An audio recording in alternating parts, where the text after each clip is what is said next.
तो आज भी हम दिन भर की कुछ इंटरनेशनल खबरों के बारे में बात करेंगे। जो सबसे पहली अपडेट आ रही है वो आ रही है ऑस्ट्रिया से। COP27 Austria commits $50 million for climate loss and damage. तो ऑस्ट्रिया ने जलवायु नुकसान और क्षति के लिए $50 मिलियन की प्रतिबद्धता जताई है। ऑस्ट्रिया की जो राजधानी है वो है वियना। अगली जो अपडेट है वो भी है COP27 से। World is on a highway to climate health से UN चीफ। तो ये किसने कहा है? ये UN चीफ का कहना है, जो हैं एंटोनियो गुतरेस।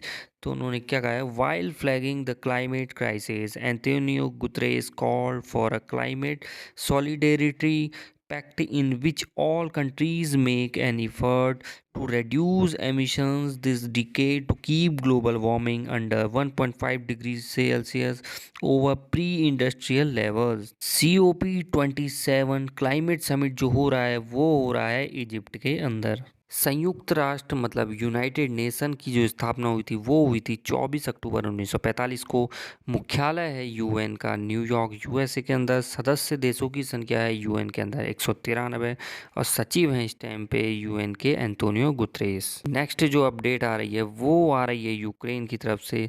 तो यूक्रेन ने क्या कहा है? Ukraine receives first delivery of NASAMS air defence system. तो यूक्रेन क्या करेगा?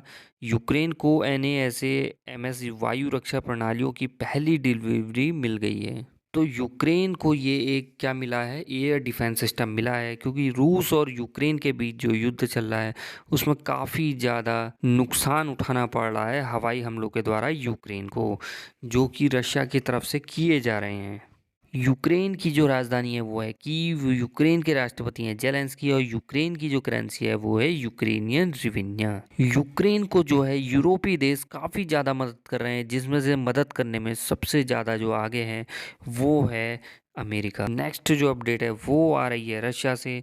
Russia US discuss first nuclear talks since Ukraine conflict. तो ये रिपोर्ट्स का दावा है। यूक्रेन विवाद के बाद रूस अमेरिका ने पहली परमाणु वार्ता पर चर्चा की।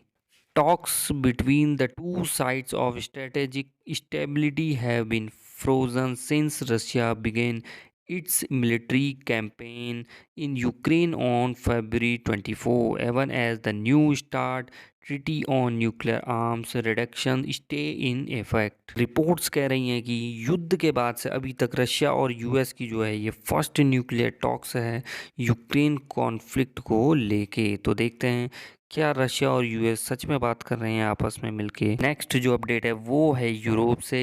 Europe energy crunch will trigger years of shortages and blackout.